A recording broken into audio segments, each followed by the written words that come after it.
नमस्कार दोस्तों, आज इस वीडियो में मैं आपको अधिक मास के बारे में बताने जा रही हूँ।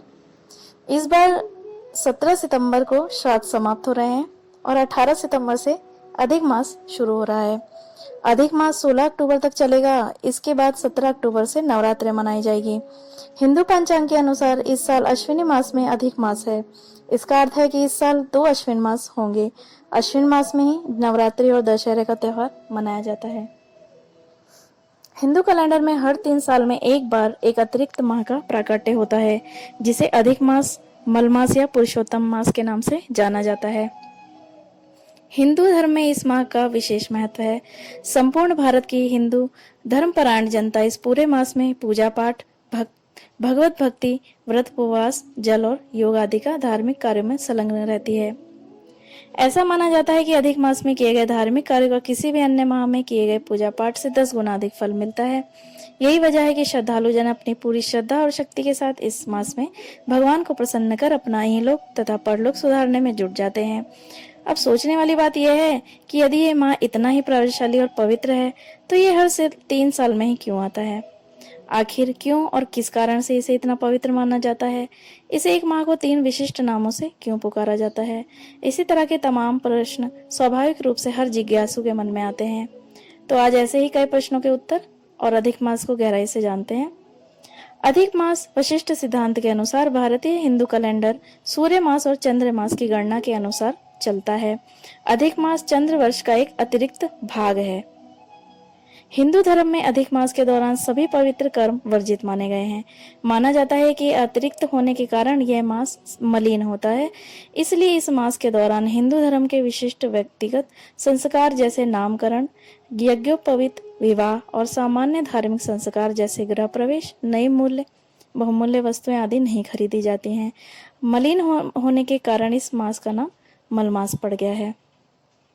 अधिक मास के अधिपति स्वामी भगवान विष्णु माने जाते हैं। पुरुषोत्तम भगवान विष्णु का ही एक नाम है, इसलिए अधिक मास को पुरुषोत्तम मास के नाम से भी पुकारा जाता है।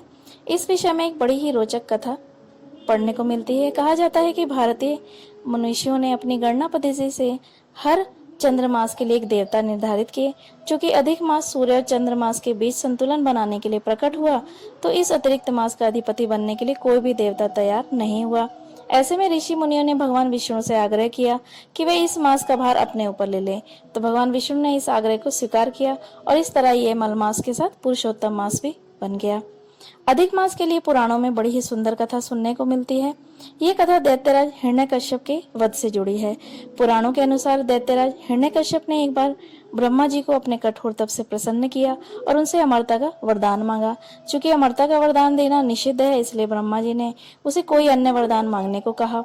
तब हिरण्यकश्यप ने वर मांगा कि उसे संसार का कोई नर, नारी, पशु, देवता या असुर ना मार सके।